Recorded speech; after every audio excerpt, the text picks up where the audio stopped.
Welcome to Innovating Leadership, Co-Creating Our Future. I'm Maureen Metcalf, CEO and founder of the Innovative Leadership Institute. Our guest today is Holly Sullivan, Vice President of Worldwide Economic Development Policy at Amazon. So Holly, welcome. We're honored that you are joining us. Thank you very much. It's great to be here. Let's start with your role, VP of Worldwide Economic Development Policy at Amazon. Will you tell us a little bit about what that is before we jump into the dollars? Absolutely. Anytime we're looking at making that investment decision, obviously we want to understand, where is that day one talent? Where can we build those longer term talent pipelines? But it's also about the community, because it's our employees that'll be working at that facility, whether it be a large corporate office, a fulfillment center, part of our drone program. And so we really try to understand what the drivers of that community are so we can be that good community partner. And that's my role, helping decide where we want to put those facilities, and then working with those, the state and local and countries on those investments. So the scale of Amazon's investment is striking. Over $340 billion in 2025 alone. When you step back from the numbers, what leadership decisions matter most, and you talked slightly about that in your intro, in ensuring that investments of this magnitude create long-term economic value, not just short-term impact for communities around the country and around the world? We have a set of leadership principles, and we truly use those to help guide our decisions about, what that investment is. And a couple kind of come to mind, think big. We're always thinking big and thinking strategically. How can we have a positive impact on our customer? How can we have that positive impact on our company? And how can we have that positive impact on the community? And when we start tying all three of those together, that's when you can take risk. And we do take risk, and we have to move fast in order to make sure we can serve that customer. So when I think about it, there's a couple, examples when we were thinking about our fulfillment network is a great example. A lot of your listeners probably get their products, order from Amazon, and how fast can I get it to my home or business? One of the things that we found over the last few years is we could serve those metro customers. Oftentimes within hours, you can get that product, Amazon.com, and order that, your paper clips and to your office in no time. But our rural customer wasn't having the same experience as that urban or suburban customer. So one of the things that we did is work backwards from that problem and solve it with that $4 billion investment over the next couple of years for 200 rural delivery facilities that we can increase those shipping speeds by 50%. And then you think about that's the investment, but it's also how do we enter that locality? How do we work with that community? And who are we going to hire? And that all comes from really earning trust and being transparent and listening to communities. Where's the best real estate site? How can we be that good corporate neighbor? What chambers of commerce can we join? Or how can we be better engaged? Are there food insecurity in that community? And we have all of this at scale to be able to solve and be that partner. Well, and I don't want to go into in depth because we've done a whole podcast on that, but you do a lot in the space of food insecurity. We have several different kind of philanthropic arms, so to speak. We have Amazon in the community, and then we also have a full community engagement team. And we partner with them because we're often the first team that has that relationship as we're going into communities, talking about that investment and talking about, hiring locals to that facility, again, whatever facility it might be. And you learn a lot when you just ask the question, what's happening in your community? Taking the Uber from the airport to that location, talking to your Uber and Lyft drivers about, where do you live? Where are your kids in school? Why do you like living here? And that knowledge, along with the policymakers and those local stakeholders, really help inform of how you can be that good corporate partner. So food insecurity, affordable housing, our disaster relief, we have several different stools that we can pull from to make sure we're being that good community partner. And I think that's something certainly that I've learned in doing the Amazon interview series that people don't always see. My neighborhood, I see Amazon trucks all day long. But we don't recognize disaster relief that often Amazon is present before FEMA because of your fulfillment centers in these locations. And the podcast last year we recorded in a food bank that Amazon is also doing a lot as a community partner. Absolutely. I'll tell you actually a personal story. I'm from Nashville, Tennessee, and downtown Nashville was struck with tornadoes that, went right through the core of downtown Nashville, and then, kind of followed Interstate 40 outside of Nashville, one of the longest tornadoes to stay on the ground. And I called the mayor as soon as I knew it happened. I said, "How can we help? What can we do?" And he said, "We're still trying to figure it out." And I was like, "Well, I'm on a plane. I'll be there in a few hours." And he said, "Can you meet me at this community center? We're setting up a community, for this one neighborhood that was hit really hard inside of a church." And I said, "I'll be there as soon as I can." And when I arrived, we just started talking. And he said, "Power lines are down. We can't even get our smaller Amazon trucks into these centers." So he quickly, at scale, put together 13 different, whether it be a church or in one case, it was somebody's garage, of neighbors to help. And what we were able to do is go to each of these community centers, understand, because one might need formula, the other needed tarps, one might need bottled water. How can we get those essential needs? And we were able to do all that within a matter of hours. And so it's because we had the supplies ready. We also learned from that. And one of the things we learned is we need to be able to mobilize even faster. So we invested in a disaster relief hub that's sitting outside of Atlanta, Georgia, so we can deploy those essential items literally within hours. And if we know it's coming, such as a hurricane, we can pre-mobilize our teams and have those supplies sitting at the ready and work with the Red Cross, FEMA, emergency management on the ground. It really brings to mind the mix of local community health and the importance of large global companies working together to support community health. One of our newer leadership principles is that success and scale bring broad responsibility. So I'll go back to, the numbers, $340 billion investment last year. That's not just about those, that's a significant number. And it's kind of sometimes to wrap your head around numbers that big, that what does it mean when Amazon actually comes to town? And I think that's the bigger story here. It's not only the jobs, it's also the wages we pay our employees. It's the day one benefits. It's also our career choice program. So we offer prepaid tuition to our hourly employees of a career of their choice. So whether that be in nursing or CDL license or an electrician, we really want to partner with that community so those individuals that work with us and for us can have that career pathway. And I think about that, I was in public economic development before I came to Amazon. And one of the things that was always near and dear to me is local politics can be arduous at times. But I always knew when I went to bed at night, you know what, I'm going to get up and do it again because I can provide a mom, a dad, a sibling, a job in their community. So I want to keep doing that work. When I came to Amazon, I was like, I'm going to private sector. Am I still going to be able to have that impact? And the answer is yes. I can just have it at a greater scale now. Which is, it has to be incredibly rewarding for you. It is, and I've just celebrated my 10 years at the company. And, I still have that North Star, and my teams still have that North Star of like, we want to do good in the communities where we work and where we live because our employees are going to live in that community. And so we need to be good stewards of that community. So let's go back to the numbers a bit. Amazon today supports 2 million American jobs. And a remarkable share of recent growth has been in small towns and rural communities, as we're talking about. So from a leadership perspective, what does it take to invest responsibly in communities that are often overlooked? When I think about those numbers, and so some of those are direct jobs and others are indirect jobs, whether it be in hospitality, construction, the service industry.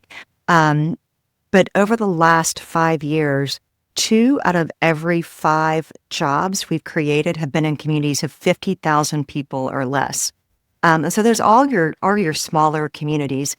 And I recently was went to a town in Ohio, Pennsylvania, North Carolina, and talking to these communities about our rural delivery network, because these are oftentimes sort of our last mile delivery. And then we also have our data center. We just, made a couple of big announcements across the country in those two. And talking to, whether it be the local economic developers or the local mayor or a local council person, how can we want to bring this project here. But it's not just about those jobs. So that employee is going to have kids in the school. Let's tell me about the schools here. Tell me about the infrastructure here. These are our sustainability initiatives. How can we help you be a more sustainable, resilient community? And sometimes that takes different forms. We have different programs. I mentioned our Career Choice program. We also have our AWS, Amazon Web Services skills centers. And so it might be really focusing on some more of that technical education or STEM education in K through 12, just to make sure that the young people coming up in that community have the same opportunities as their father and mother do today.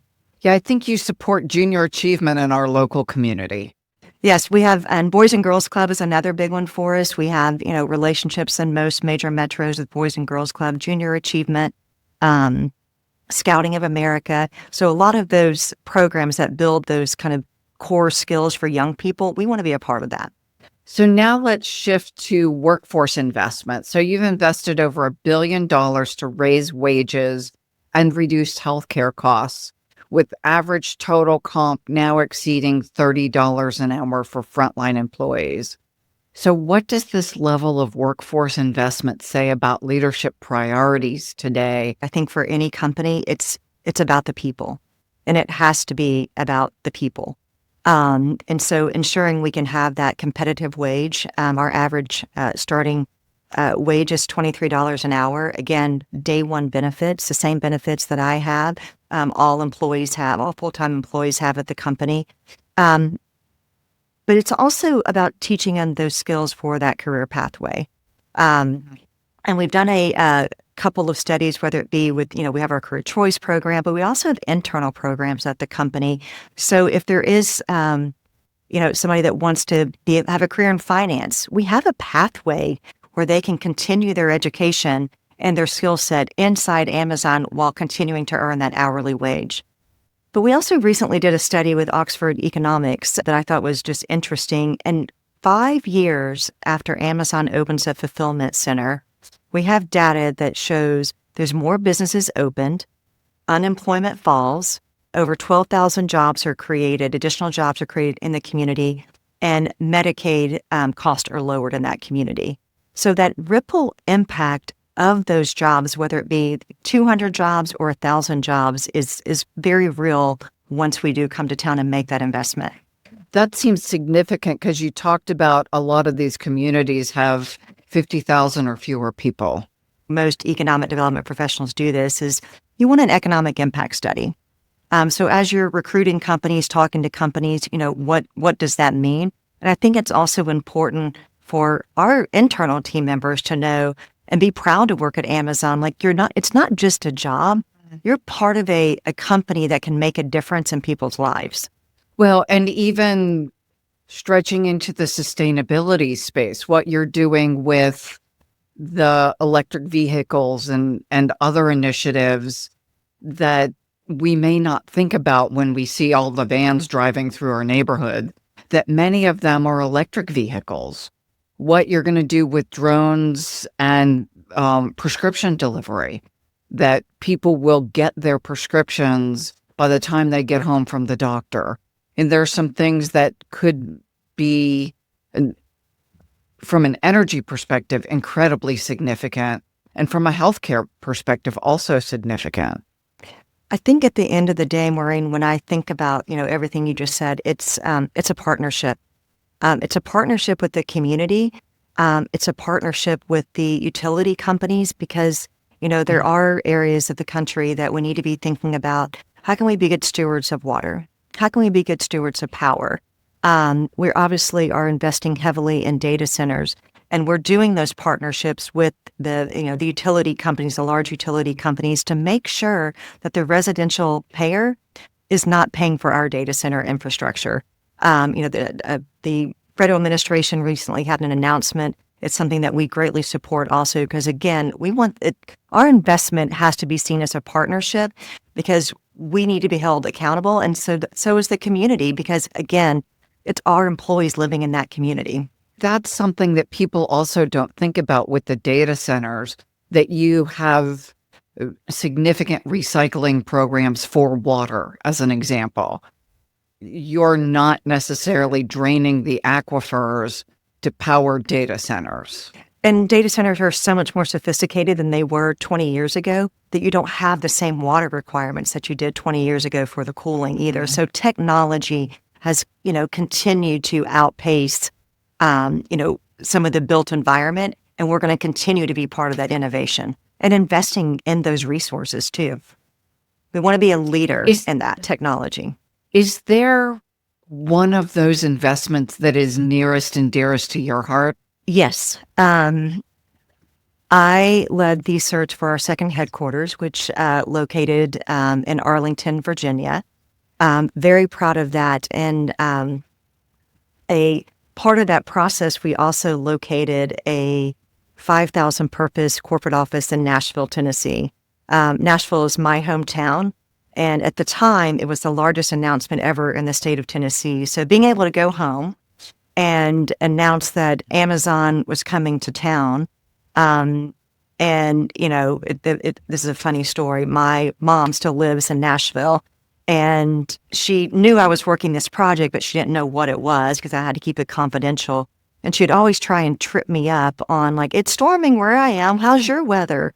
And the night before we were announcing Nashville, I flew to Nashville, and there was a crazy thunderstorm. She was telling me about it, and actually my hotel room, the power kept going out, but I couldn't tell her I was there. So we did the big announcement, and of course, my first phone call as soon as I walked off the podium was to my mom, and she literally was crying because she was like, "I just heard the announcement, and I'm so proud of you." It makes me even a little teary-eyed thinking about it, but I think being able to have that impact, not only my home state, but thinking about how we can have that impact in communities across the globe.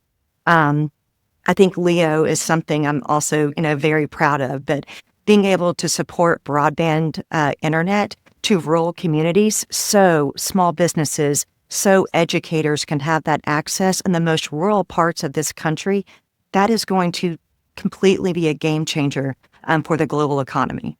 Yeah, think about the haves and have-not divide based on broadband. And children in some communities don't have the same opportunities. That's a problem we want to solve, and we have the scale and the innovation to solve it. Beautiful. I love that. So let's now move to leading in complexity and uncertainty. When leaders are responsible for decisions that impact literally millions of jobs, billions of dollars, and entire regions, the pressure is real. I trust that you feel it every day. What personal leadership disciplines help you lead effectively with this level of complexity? Friends were like, "Are you just stressed all the time?" And the answer is no, because I'm surrounded by incredibly smart people, and there's a team of us making these decisions. And I think that's my kind of, when I think about it, it's hearing the different perspectives from team members as we're all kind of making this decision. And if you're not seeking that advisement from different thoughts and different perspectives and different backgrounds, how can you truly make that important decision that will have that impact and that ripple impact?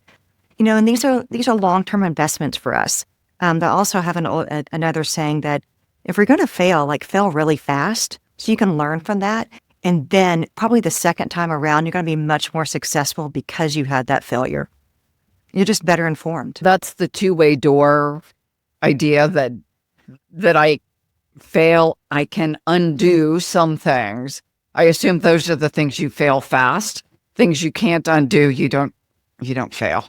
You try your best not to. And when you think about these decisions, there's really very few one-way door decisions. Most decisions are two-way doors. They come with risk. They may come with cost. But if we continue to make sure we're innovating for our customers, we should take that risk. I talk often about leaders needing to have the mind of a scientist. So I have a hypothesis. Good scientists aren't dead, right? They haven't blown themselves up. So I have a hypothesis. I can do reasonable tests. I take risks within the prescribed parameters. I learn, I go forward. Typically, I learn from every experiment. Some I wouldn't want to publish in a blog, but I do learn from them. Absolutely. Well, you might need a job here at Amazon. I think we got a spot for you. You sound like a cultural fit. I may be a cultural fit. Let's jump into governance, trust, and leadership accountability. So again, with investment at this scale comes heightened scrutiny from regulators, communities, employees, and the public. And people would tweet or whatever and say pretty much whatever they want. And truth isn't necessarily a requirement for opinions. A couple things. One is you should listen to your critics. I think it's important to listen to critics. There's a perspective there. There's context there. And if you're not listening to your critics, and even me being vocally self-critical of when I make a mistake, or like, gosh, I probably could have made a different decision or a faster decision. So I think that's important. And then I think this kind of goes hand in hand with it, but you have to offer transparency. A lot of what I do is highly confidential, so I can only offer so much transparency. And what I know today is very possible going to change tomorrow. So it's managing expectations while offering the most amount of transparency I can have with a policymaker, with a stakeholder, with my internal teams as we're making these decisions. And then you start earning trust because you are listening. You are making different decisions based upon, I might have a little bit more information in 2 days. But we also have a kind of a philosophy here. If you have more than 50% of the information, you probably should have already made that decision. And that, again, that goes to kind of moving fast. So I think it's a lot of it's judgment, and you got to be right. And it doesn't mean that I'm right a lot. It means that collectively we have to be right. I appreciate the distinction between appropriate transparency. We often hold up authenticity and transparency as the thing, and I think they're important. I'm not trying to discount them, but in a large corporate context, you can't share everything. Your story about not being able to even tell your mom that you were announcing a facility in Nashville because not that you don't trust your mother, but that just the implications of that coming out too early would be career-ending potentially for you. Mom is a great example, but why even put her in that position? It's not information that she needs, and so why would I even put her in that position where she can't tell her sister that information because they're having coffee that day.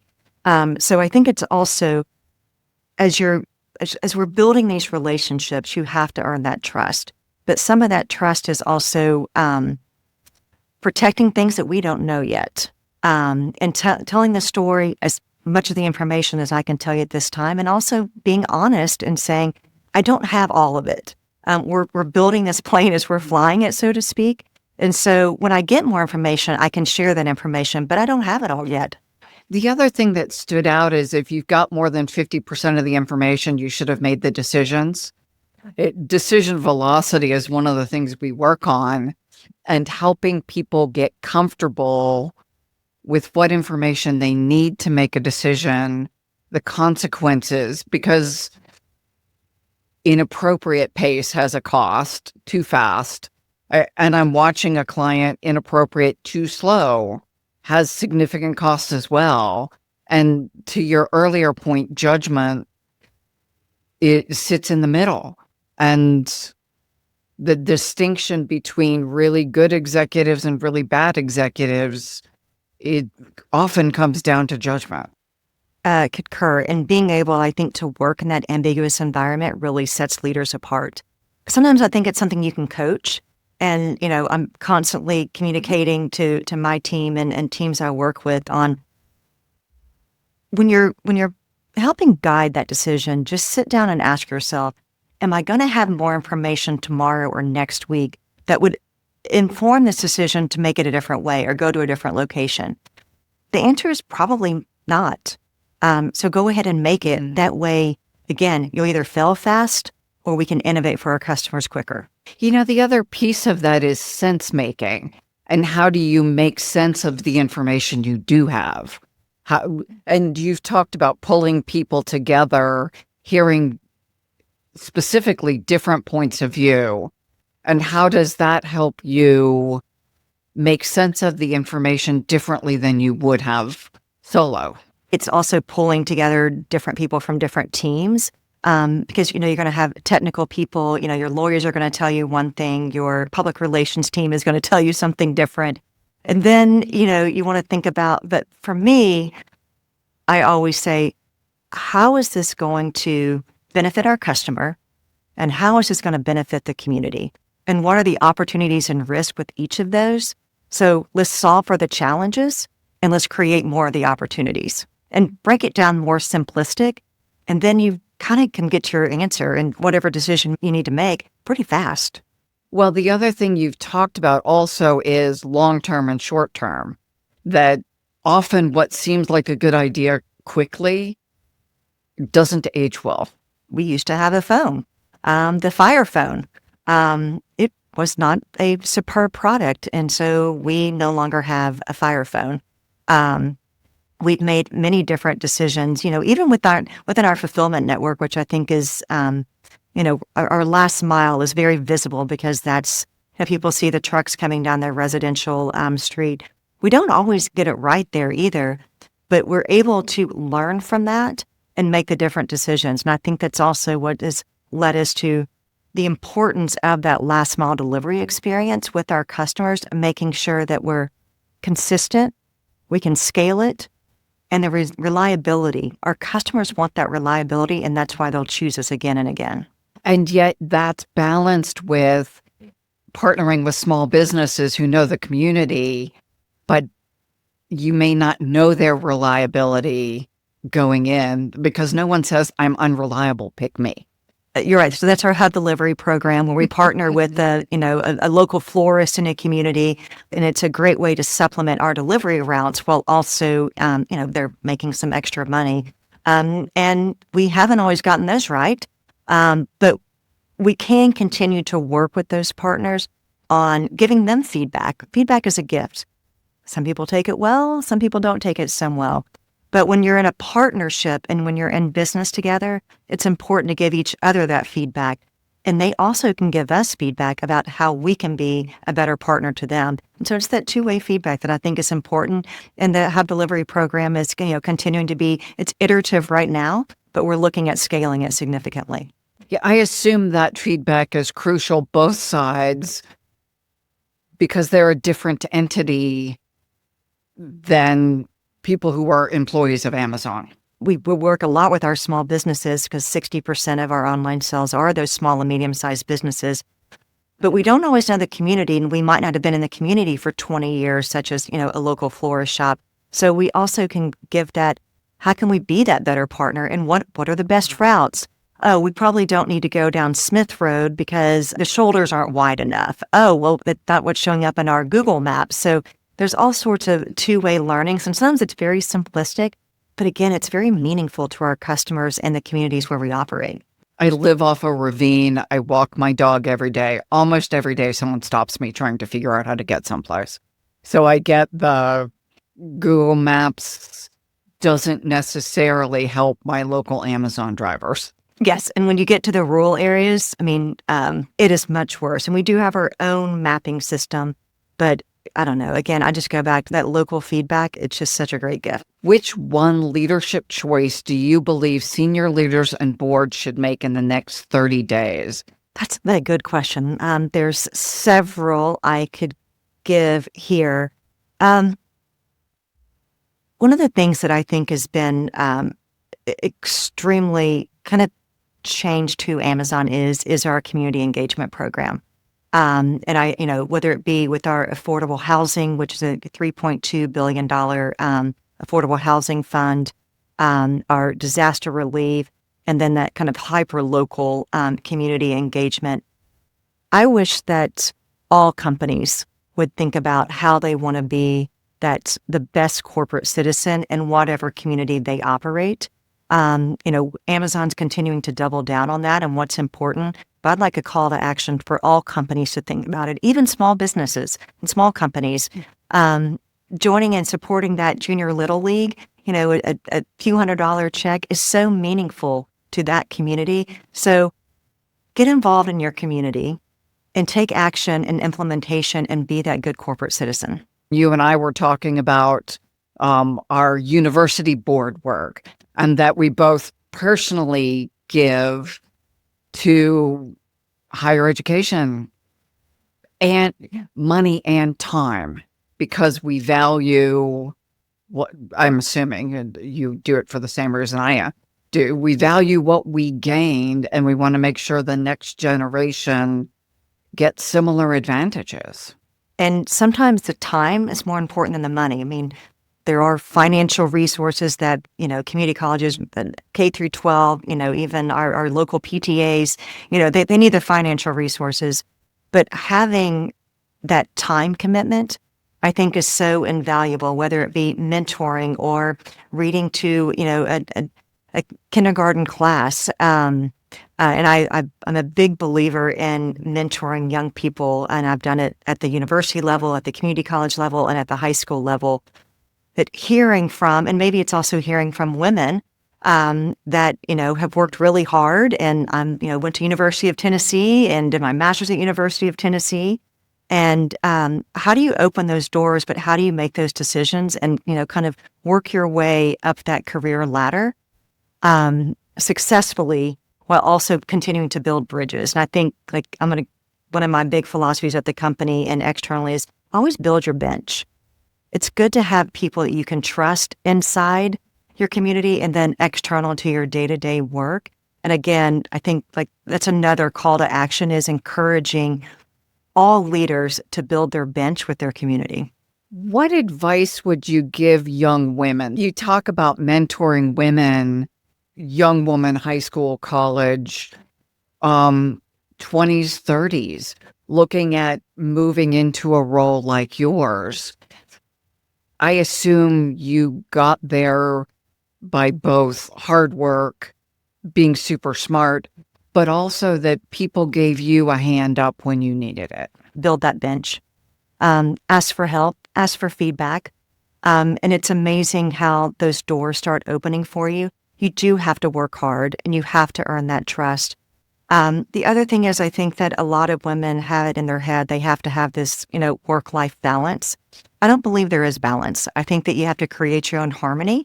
If you choose to, get married and you choose to create a family or have a significant other, and it has to be a true partnership inside your home also. And do I miss school plays and sporting events?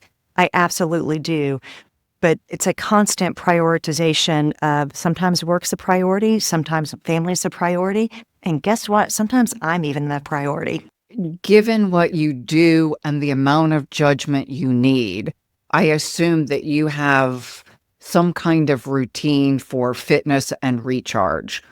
What does that look like? Well, I'm glad you asked, because I have not for years, and I just started working I was trying to go into the gym at least twice a week and realized, honestly, it's hard for me to fit into my schedule. So I'm doing remote training sessions, 30 minutes, 3 times a week. And then I think the best thing you can do is get a chocolate lab puppy, which I did, which forces you to walk several miles a day. It might be at 6 a.m., it might be at 9 p.m., but it gets you out of the house and gets the fresh air and gets my joints moving.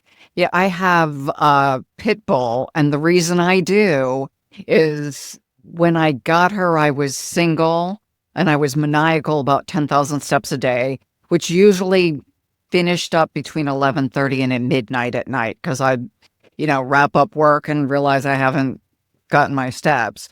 And I had a small dog, which was of no help walking at 11:30 at night in a ravine that's not very populated. So the pit bull she's very friendly, but I felt much safer, still feel much safer walking her. And she sounds like Chewbacca when she hasn't been walked. So morning and evening, she goes. Any dog, I think, will hold you accountable to getting that fresh air. And if I had to tell my younger self, I would say prioritize that fitness program and that fresh air more so than you did, because I think it's important. Yeah, I would probably say the same thing because I went through decades of not, and now it's hard to catch up. It is hard to catch up at my age. I'm working on it, though. I'm determined.